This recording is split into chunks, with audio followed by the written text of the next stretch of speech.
Hey, we're back to finish up the midterm of winter 2023. If you didn't catch the first part, questions 1 through 6 are in a separate video. All right, so question 7, we're doing some leg V8 stuff here. It says convert the following C code to no more than 7 lines of equivalent leg V8 assembly.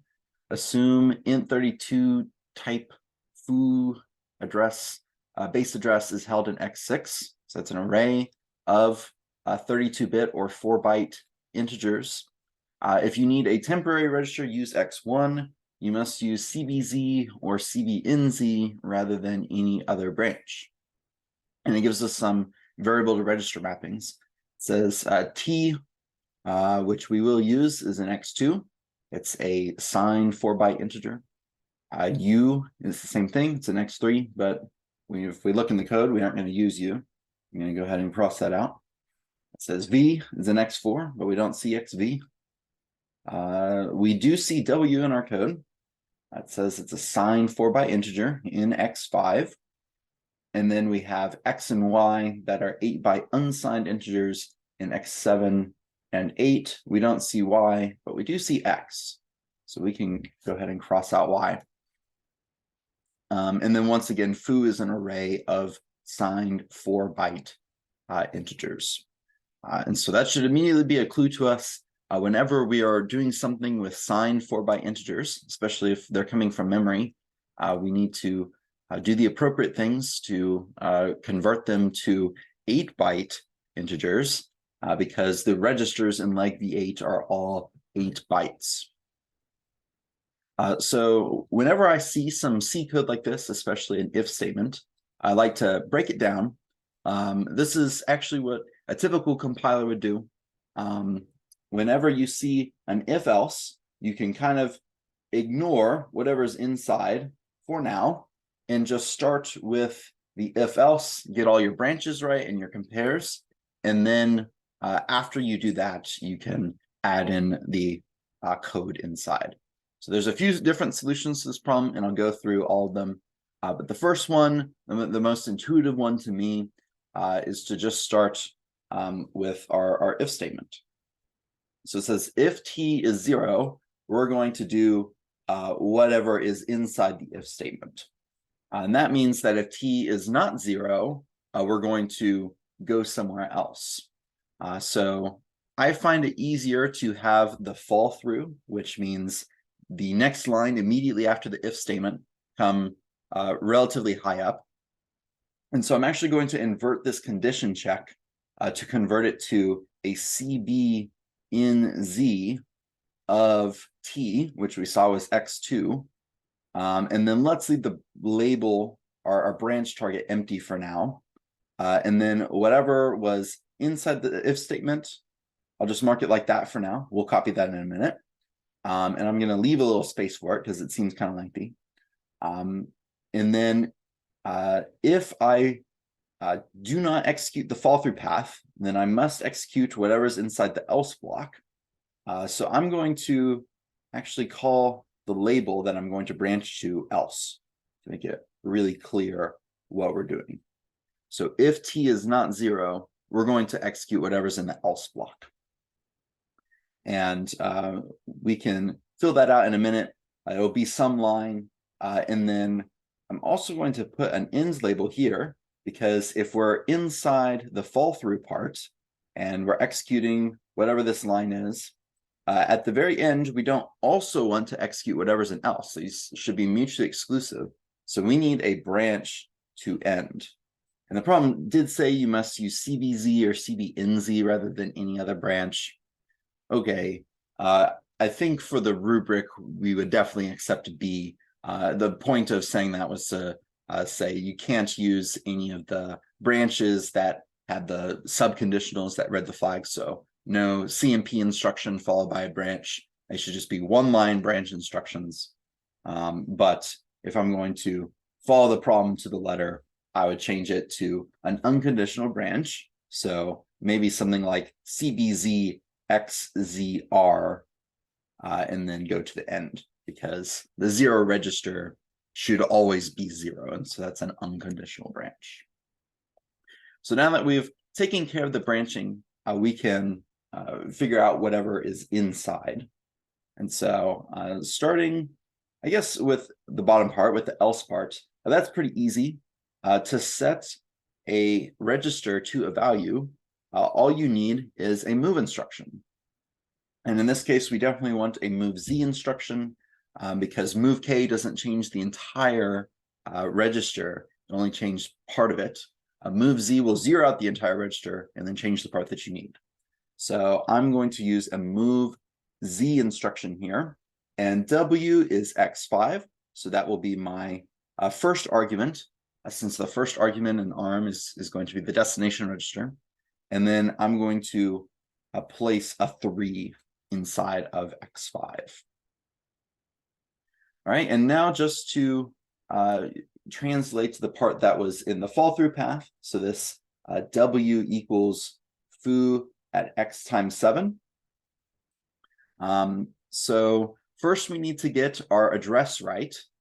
And so whenever we're doing the pointer arithmetic, we'll remember that a foo at X times 7 is equivalent to dereferencing foo plus X plus 7.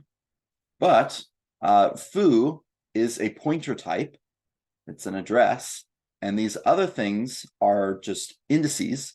And so the indices, we will always have to shift and multiply them by the size of our type. So we saw that foo was an array of 4-byte integers. So we should be multiplying X and 7 by 4. And we can do that equivalently by shifting by 2. But really, this is going to be dereferencing the actual address, foo plus 4X plus 28.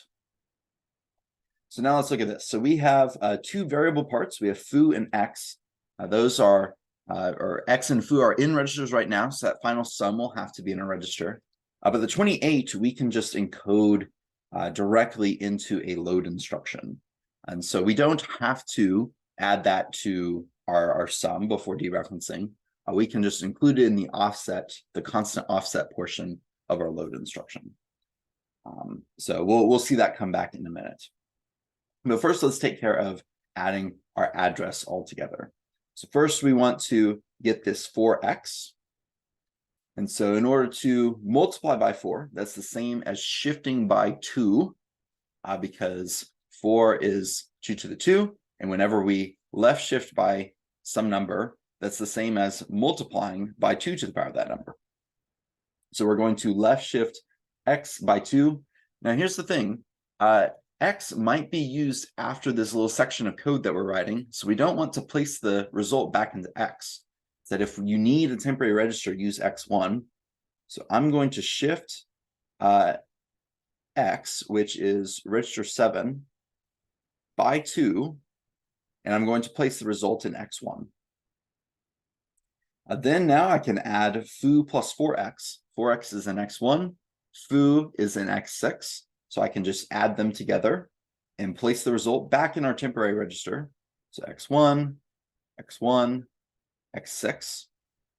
And then now X1 has the final address that we're going to use, except for the constant part. So I'm going to use some sort of load instruction, and our destination is going to be W once again, so that's X5. And then inside brackets, we'll have X1 with a constant offset of 28. And now the question is, what type of load should we use? Well, W is a 4-byte signed integer, and so are all the elements of foo. So we need to load a 4-byte signed type, and that is a signed word. So our load is going to be a ladder SW, SW standing for signed word. So this is the first possible solution that we could have. There are other possible solutions, and I'll go through 2 of them real quick. Generally, with any of these solutions, you can, we'll give you credit if you move the constant offset to a separate add instruction. You'll notice that my solution as it is right now is under 7 lines. It's 6 lines, not including the label. So if you need to add an extra add instruction in there, that's totally fine. But now I can take the same code, and if I just change the positions of where the fall through and the target are, then I'll still get valid execution. So if instead of doing a CBNZ to else at the beginning, I'm going to do a CBZ instead to whatever is in the if part. So I could do CBZ x2. So if x2 is 0, I'm going to go to whatever's inside the if statement. If I don't take that branch, then I'll do the else part. So I'll just copy what I did to set W to 3. And so that was, once again, move Z x5 3. And then I will need, once again, a branch, an unconditional branch. So CBZ XZR to the end. That should be XZR. So that I do not execute both the else part and the if part at the same time. And now I can just copy the line that set W to foo at x plus 7. Just those 3 lines will all be the same. So we shifted into x1, x7 times 4, which is shifting by 2. Then we added x1 with x6 and placed the result back in x1. Then we loaded assigned word into W. And then that was the end of that. And so after that comes our end. And so let's see, I am missing one more label. Here's the if part right there. So if we do end up taking that first branch to if, and we execute those memory instructions, we guarantee that we never execute the else part, which is what we want. But there is one more possible solution that we could come up with. And it comes from looking at the C code in a different way. And by the way, this type of thing that we're about to do is something that a normal compiler would do. So this is totally valid to do. It is an optimization. A lot of times in this class, we say don't do optimizations, but we didn't specify that in this problem. So the next solution is going to be completely valid. We could change this C code over here to do this instead. We could go ahead off the bat, set W to 3, and then if we need to, because T is 0, we could overwrite W with foo at x plus 7. So if T is not 0, then that will never be executed, and the end result is that W is 3. So that's totally fine. And so we can also convert this into some leg code. So W equals 3, we just start off with our same move instruction. So move Z x5 with the sign 3. Now, if T is 0, we need to do the fall through. So if T is not 0, we need to go somewhere else. So this would be a CBNZ x2. I'm going to say end. And then we just copy over our memory part now. So let's see, that was the LSL x1, x7, 2, add x1, x1, x6. We did our load of assigned word into x5 from the address defined by x1 plus 28. And then we would have our end label here. So that's in 5 lines of code. That's pretty great.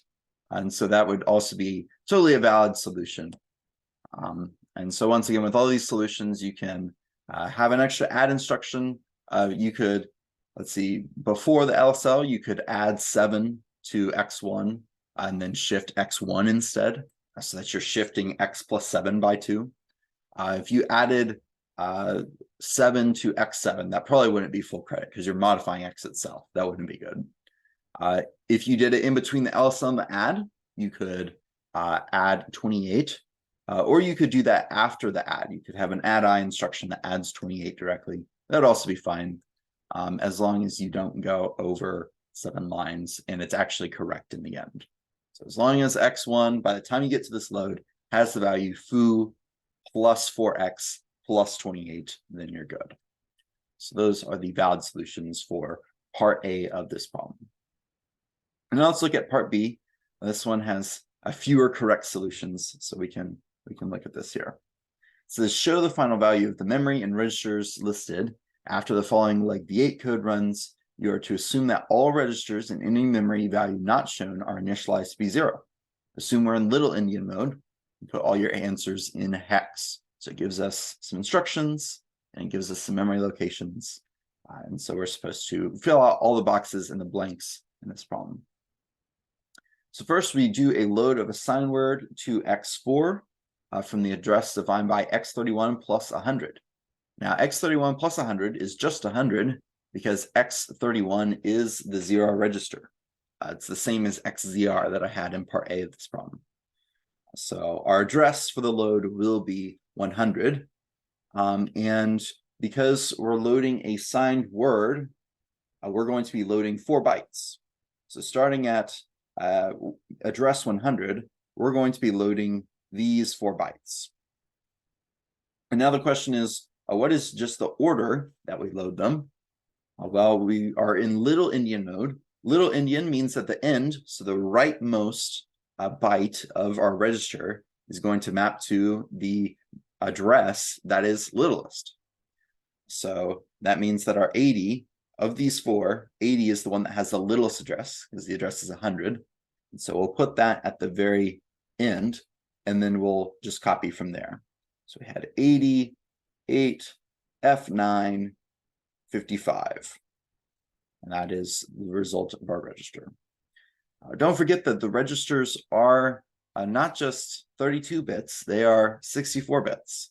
And so we have to, since we're loading a sign word, we have to sign extend. But if we look at 5 in a binary, that is 0101, the leftmost bit is a 0, so there will be a bunch of zeros to the left. I mean, I'm putting that with dots here. You don't have to show the zeros for this problem. You can make sure you don't show too many zeros. You shouldn't show more than 8 zeros, but there are zeros there. All right, now we're going to store a word from x3 to address 104. Now x3, we don't know what it is yet, but it says that all registers are initialized to be 0. So we're going to start at address 104. And I guess the ordering doesn't matter as much since we're going to be storing all zeros. So 104 through 107 are all going to be filled with zeros. And so the first store instruction is pretty easy. Then we're going to store a byte from x4 to x31 plus 107, which is just 107. So we're going to be storing to this address right here. And so whenever we're storing a byte, no matter if we're in big or little endian mode, we're going to pick the rightmost byte to store from. So the byte that we'll be storing is the 80 in x4. So memory address 107 is going to be overwritten with 80. All right. Now for our last instruction, we're going to load another sign word from address 104. So once again, it's the same range here that we stored to with all zeros just a couple seconds ago, except now we'll be loading this 80. So once again, we're in little endian mode, which means the littlest of these 4 addresses, which is 104, is going to be at the end. So our rightmost byte of x3 will be 00, and then we'll copy over 105, and then 106, and then 80. Once again, we're loading a sign word, and this is probably the part where many people tripped up on the problem.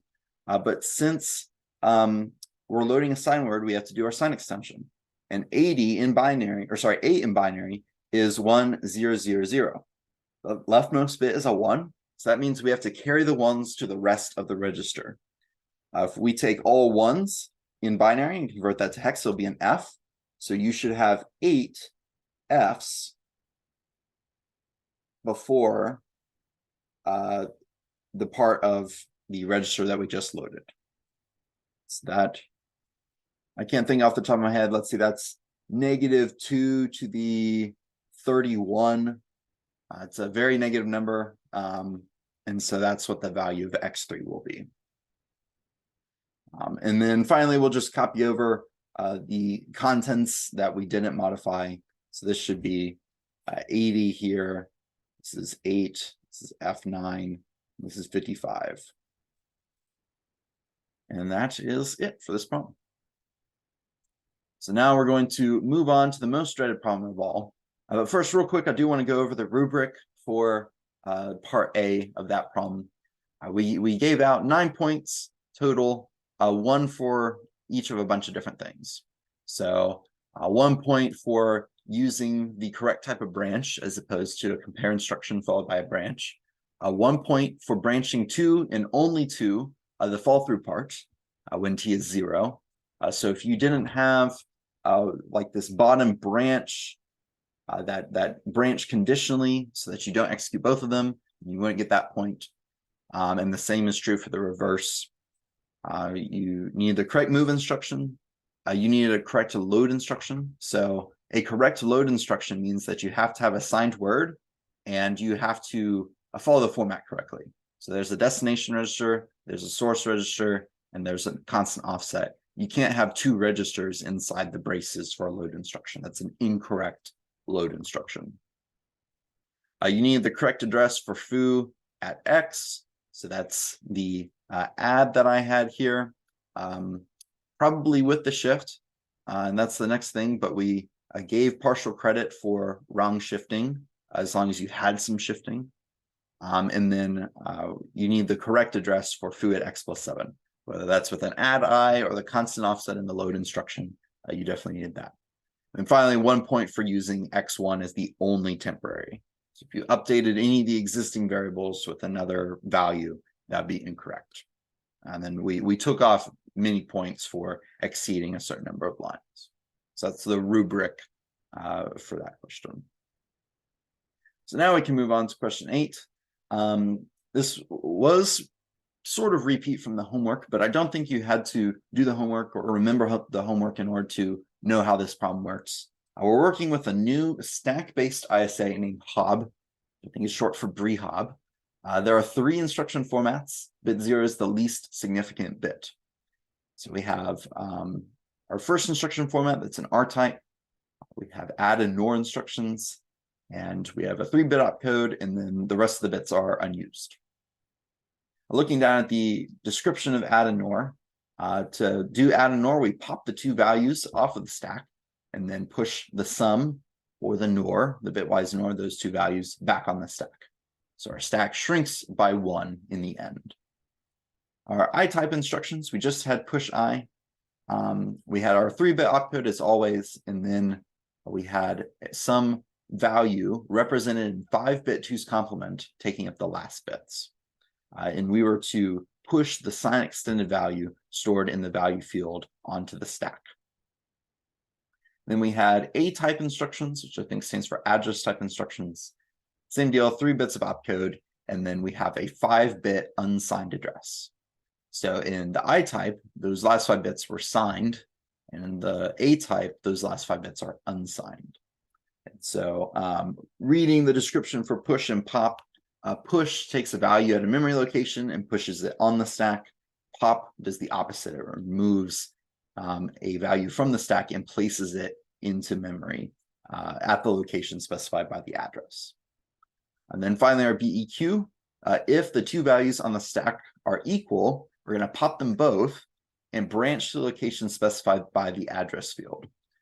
So we aren't branching to a PC plus 1 plus offset or PC plus offset. We're just branching to a direct, an absolute address. And then finally, halt just increments the PC and halts. So our first task is to translate 3 instructions into hex.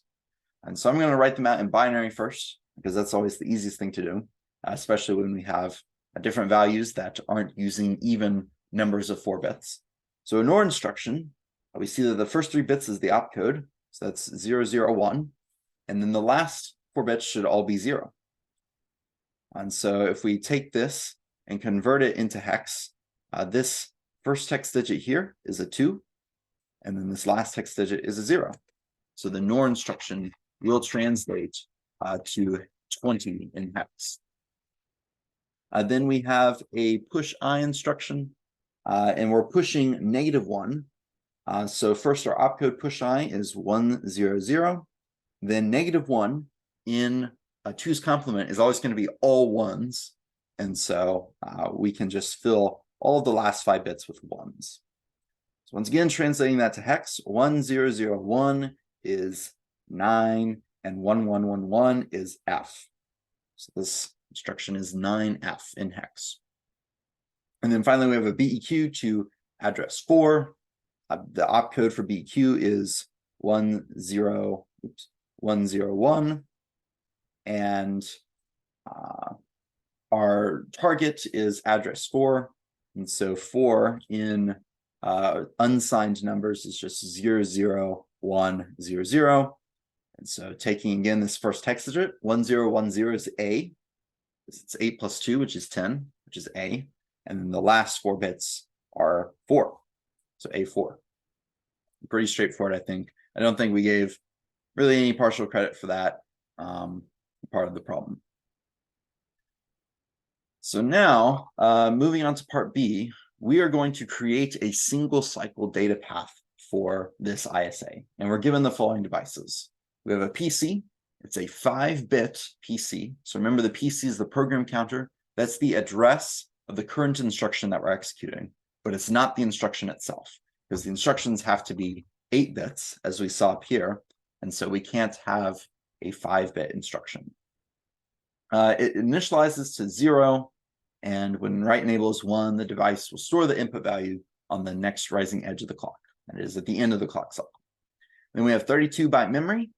When an address is presented to read address A, the data stored in that address is immediately written to read data A.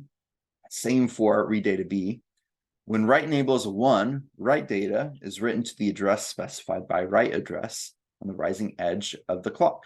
That is at the end of the clock cycle. And then we have an ALU. When the op is 1, we do addition. When it's 0, we're doing bitwise NOR. And it is always calculating the EQ bit to be 1 or 0. So if the 2 inputs are equal, EQ will be a 1 and 0 otherwise. Then we have our stack. Our stack gives us the top value and the second highest value, which is second out. And then we have a few control signals. 0 does nothing, 1 pops the top value, 2 pushes the value stack in onto the top of the stack, 3 will pop the top 2 values from the stack, and 4 will pop the 2 values and then push the value stack in onto the top of the stack. And so the same for the stack as with other registered devices, all changes occur at the end of the clock cycle. So I want to pause real quick and look at the different things we might use the stack for. So we saw from our description of instructions that add and NOR should be popping off 2 values and placing 1 value to the top of the stack. So that means that control 4 is going to be for add and NOR. And then if we look at push and push I, we're just going to take a value and put it on the stack. So that means that 2 will be for push and push I. Pop will be an instruction that just does 1 pop. It won't pop 2 values. So 1 will be for pop. And then we have our BEQ, which if we have a taken branch, will do nothing. But if we have a taken branch, it'll pop 2 values from the stack. If we don't take the branch, it'll do nothing. So we want a not taken BEQ to do nothing, in addition to our halt instruction, and then a taken BEQ to pop both. So that should tell us what type of inputs we'll be doing for the control. And then finally, we have a sign extension that takes a 5-bit 2's complement number, turns it into an 8-bit 2's complement number. So it says you can add wires and muxes in order to create a single cycle data path for the Hob ISA. You can drive constant values onto the wires, and you should use as little hardware as possible. And so for this problem, we also gave you 2 copies so that if you mess up one, you could X out one and use the other one. says you may need to add additional devices from the above list. And it says we're asking for the data path only. You don't need to do the control part, no ROM, no gates, no nothing. And you can leave the control points unconnected. All right, so let's look through. We have our template here, and let's kind of aggregate everything that we need. So most of it's going to center around the stack. And so when we were building our single cycle data path for LCK, we always started by getting the instruction, and we had to go through instruction memory by sending the PC as an address to memory. So our very first step in order to get our instruction is to actually send the PC to memory. So I'm going to take the PC and feed it into read address A or read address B, as long as the one that comes out I know is the instruction. So now this here is my instruction. And I would know that bits 7 through 5 would go into the control ROM because that's the opcode. And so you don't really need to do that for this problem. But the rest of the bits we might need for other things. So I'm going to go ahead and split that wire. Now, what else do I need for my instructions? Let's see. So if I'm doing an add, I need to pop some values and push a sum back on the stack. So I know that whenever I do a sum, I'm going to have to compute that sum with the ALU. And so let's say that this is my sum output. I know I need to feed it back into the stack in input somehow. And so let's see, my wires might get a little messy, so I'm going to wait to do that. What else might I need to put onto the stack? The bitwise NOR, which will also come from the ALU. Then it says we can take a value from memory and push it onto the stack. And we can take the sign extended value of the push I instruction and put that on the stack. Otherwise, we don't put anything else on the stack. So I'm going to keep in mind that I need those three things. And so I'm going to create a mux, which I will call the stack mux, that will take these three things. So first was the ALU output. Then it was the sign extended part of the instruction. And which part was it? It was the last 5 bits. This push I instruction pushes a value that's in 2's complement. So in order to turn that into 8 bits, we need the sign extension. I'm going to take bits 4 through 0 of my instruction, and I'm going to sign extend it. I'm going to mark the SE for now. I'll feed that into my stack. And then I know I'll need some sort of data value. And so I'm going to choose to use the other data input to also feed into my mux. And so we'll resolve what exactly that data value is, but it can't be from read data A or whichever read port had my PC, because I have no reason to push the instruction to the stack. I need to push a sign extended portion of part of the instruction to the stack sometimes. Otherwise, I need to push an actual data value from memory to the stack. I'm going to now connect that mux to the stack. All right. Now looking at memory, let's resolve that data value to figure out what it actually is. So where does the address come from if we're reading a data value? Looking back at our instruction list, it says if we have a push, we'll take the value stored at the memory location specified by the address field and push it onto the stack. And our address field is the last 5 bits. So these last 5 bits that I had, I'm going to split them off. And I'm going to bring that down here over to read address B. And so that will mean that I have an actual data value going to the stack. All right, what else do I need to do? Whenever I do a pop, I take the value at the top of the stack and pop it. And I place that value into memory specified by the address. So once again, the address is bits 4 through 0. So I can just split that wire again and have it come down to the right address. But the data, it said, came from the stack. It was the top value in the stack. So this top value in the stack, I'm going to have it come over to my right data value. so that I can actually take something from the stack and put it in memory. What else do I need to do? Reading my instructions. Let's see. In order to do an add or nor, I need to take 2 values off the stack and actually do something with those 2 values, some sort of computation. So I'm going to connect top to op1 and second to op2. I guess I could flip the ops as long as top out is still connected to write data. And then the last thing that I'm missing is an input for my PC. What are the possible inputs to PC? Well, I know if I have a BEQ, I'm going to take the address and that will go into my PC. But otherwise, the PC should just increment by 1. And I'm trying to find where it says that.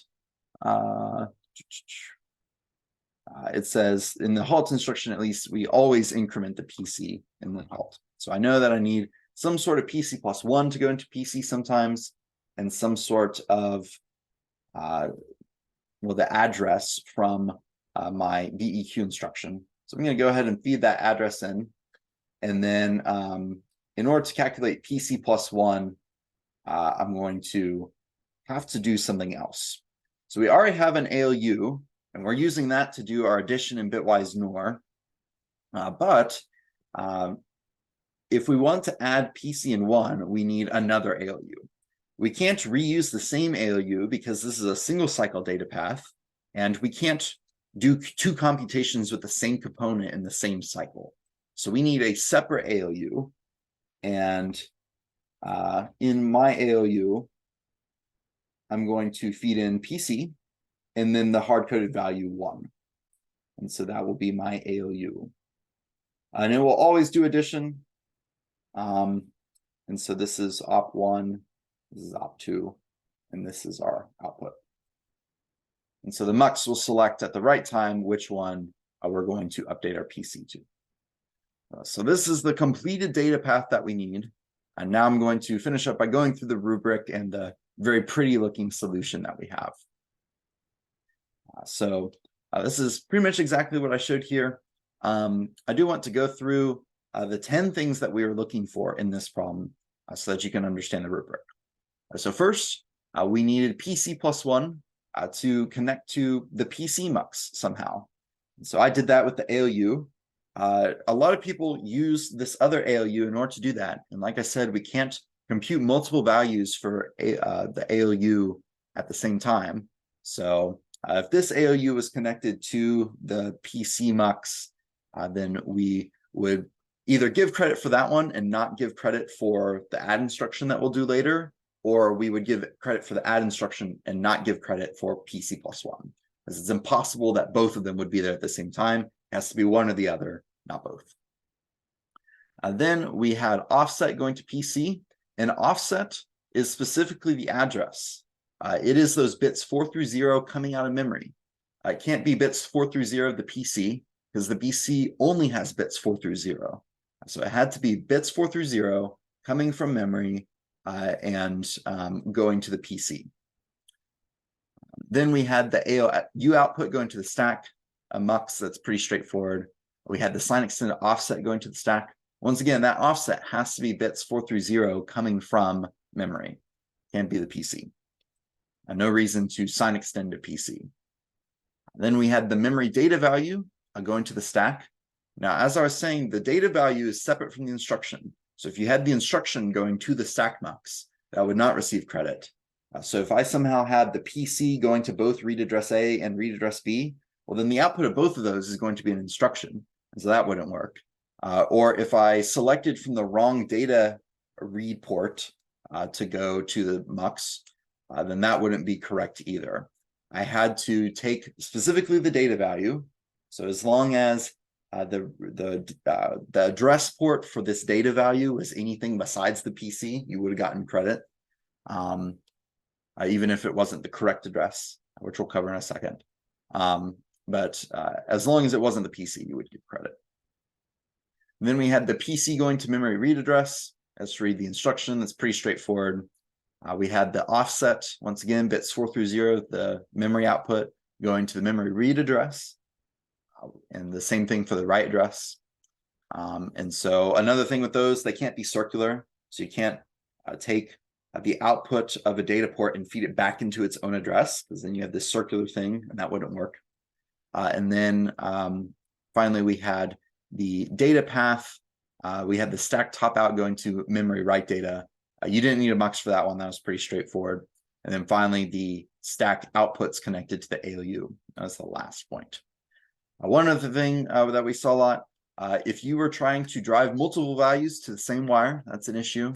If you had like two outputs connected to the same wire, but nothing driving that wire, that's an issue. So that wouldn't get credit for anything. So those were just a lot of the things that we saw.